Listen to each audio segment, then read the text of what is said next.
My name is Dr. Antony Levatino. I'm a practicing obstetrician-gynecologist, and I've performed over 1,200 abortions.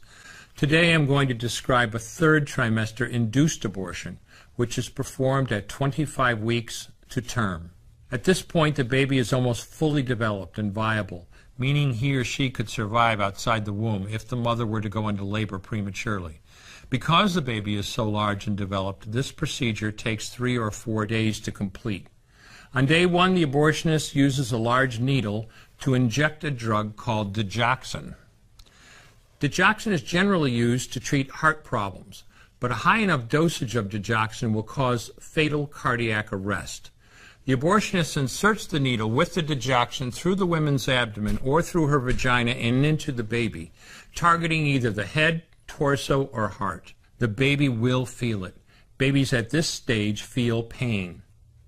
When the needle pierces the baby's body and the digoxin takes effect, the life of the baby will end. The abortionist then inserts multiple sticks of seaweed called laminaria into the woman's cervix. They will slowly open up the cervix for delivery of a stillborn baby.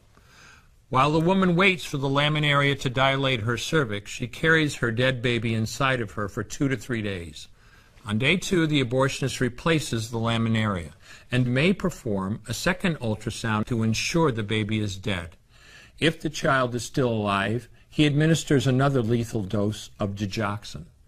The woman then goes back to where she is staying while her cervix continues to dilate.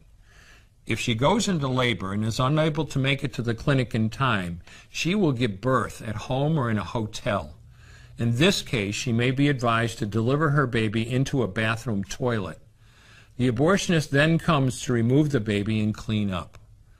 If she can make it to the clinic, she will do so during her severest contractions and deliver her dead son or daughter. If the baby does not come out whole, then the procedure becomes a D&E, a dilation and evacuation, and the abortionist uses clamps and forceps to dismember the baby, piece by piece. Once the placenta and all the body parts have been removed, the abortion is complete. Late-term abortions have a high risk of hemorrhage, lacerations, and uterine perforations, as well as a risk of maternal death. Future pregnancies are also at a greater risk for loss or premature delivery due to abortion-related trauma and injury to the cervix. As I mentioned at the beginning, I'm Dr. Antony Levatino, and in the early part of my career as an OBGYN, I performed over 1,200 abortions. One day, after completing one of those abortions, I looked at the remains of a preborn child whose life I had ended, and all I could see was someone's son or daughter. I came to realize that killing a baby at any stage of pregnancy for any reason is wrong. I want you to know today, no matter where you're at or what you've done, you can change. Make a decision today to protect the preborn. Thank you for your time. I will no longer do any more abortions.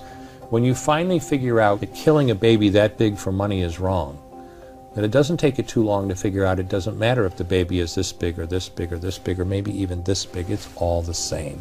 And I haven't done any since then, and I never will.